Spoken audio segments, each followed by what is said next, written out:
Thank you, Acting Speaker, and I rise with great delight to speak on the Consumer Legislation Bill 2019. And I'd like to thank the Minister for Consumer Affairs for all the work that's been done into bringing forth these changes. And as mentioned before, this is an omnibus bill, but I like to think of it as a sort of a group hug for consumer protection and red tape reduction. And that's what we're all about here, is protecting consumers. And this amendment bill amends a variety of different consumer legislation with the key objectives, some of them being correcting minor and technical errors in the Consumer Act to improve their utilisation and effectiveness, cutting red tape for charitable fundraisers in the Fundraising Act of 1998, and kickstart the early commencement of our pet reforms and solar homes programs, as we've heard from members on our side, the member for Buninyong, the member for Geelong, with great contributions. So if we look at the changes to the Australian Consumer Law and Fair Trading Act 2012, the bill will amend that Act to implement its recommendations from the final report of the review of the Australian Consumer Law. And the amendments will enable the Director of Consumer Affairs Victoria to use their investigatory powers under the Act into alleged unfair contract terms, and to inform the Director as to whether to commence proceedings under Australian consumer law in respect of those terms. And it's very important for anyone who enters into any sort of business or other contracts to know that there is some protection on being dudded by someone who's just going to take advantage of them. It also enables a private litigant in an action commenced subsequent to proceedings under the Australian Consumer Law to rely on any admissions of fact made before a court by the respondent in an earlier proceeding. And that's quite encouraging, because it would be a great shame if in some proceeding someone said one thing that they'd said before in a previous court of law and there was no response to actually review that or make them answer to that. So I note also the Commonwealth has already amended its Competition and Consumer Act of 2010 to give equivalent of powers to the ACCC. So that's some good work there. Now, this bill it affects the Domestic Building Contracts Act of 1995, and I'll just highlight some of the key amendments.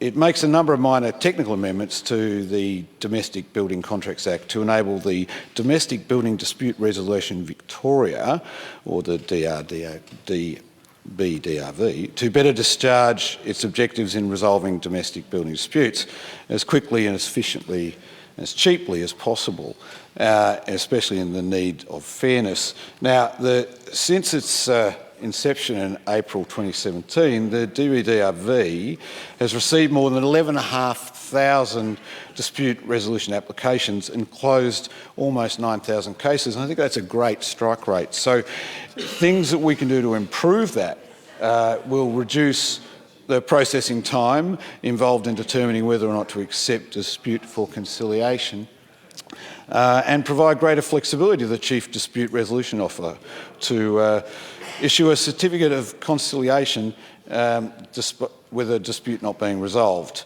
I'd also like to mention that the changes to the Fundraising Act of 1998 will be very well received by especially our small fundraising organisations. So after lobbying from the non-for-profit charities sector for reduction of red tape, this amendment will streamline the process for charities to register their organisations.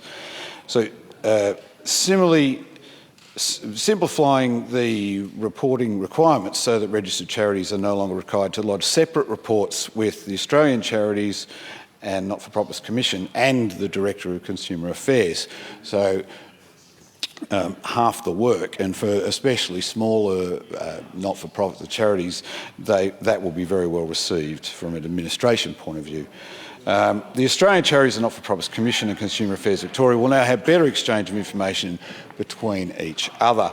Now, in Mount Waverley, we have so many charities who will benefit from these amendments, and importantly for our smaller charities, as I said, this streamlining will mean more time to go back to doing the charitable work for the community, raising funds and getting the word out about who they are and what they do, and helping others. And I'd just like to mention a couple of our local groups who are in the list of these organisations. Is Kerry Neighbourhood House, the Monash Men's Shed, which I'm a big fan of, Mount Street Neighbourhood House, Neighbourhood Watch, fantastic group, very active in our area, South East Volunteers, St Teresa's Aged and Retired Services, which is mostly run out of a house. So any less administrative we do to allow them to reach out to their many members is great. The Waverley RSL are another on the list. Our Victorian Tamil Association, a big shout out to the Tamils in our area. You're a very, very, very important part of our community in Mount Waverley. Wavlink and Monash Waverley Community Information and Support, who do fantastic work helping those in need in our community of Mount Waverley. So I'd now like to move on to our changes in the Tenancy Act, which we have discussed at quite some length. And this bill amends both the Residential Tenancies Act of 1997, but also the Amendment Act of 2018. And the most significant changes to the 1997 Act will be that of the regulation of pets under residential tenancy agreements. And this amendment will, in effect, enable the early introduction of the pet reform that we flagged in 2018, which was very enthusiastically received by renters and tenancy advocacy groups. And I noted the member for Buninyong said earlier about she'd never had to convince a landlord to bring her children into the house. And I think that's a great point because, well, it's a very good point, because your dog, your cat, your budgie, not necessarily your cow, as a member on the other side was talking, I'm not quite sure that quite works, or a crocodile might be a bit far, but they are a member of the family.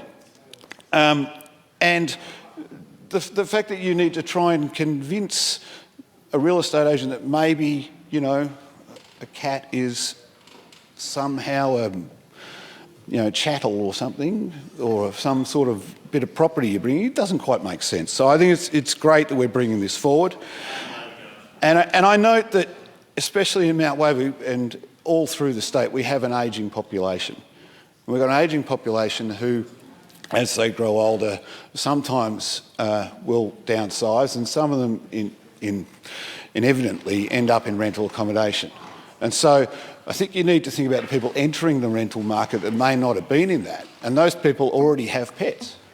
And those pets might be the only company they have in their house. So I think when I turn up at home, usually my Groodle Rosie, who's the sort of being of chaos that she is, she'll hear the car turn up, and when I get to the front door, she's there. The rest of the house are all busy doing what they're doing, and I'm lucky to get a sort of look up from the boys and Sophie.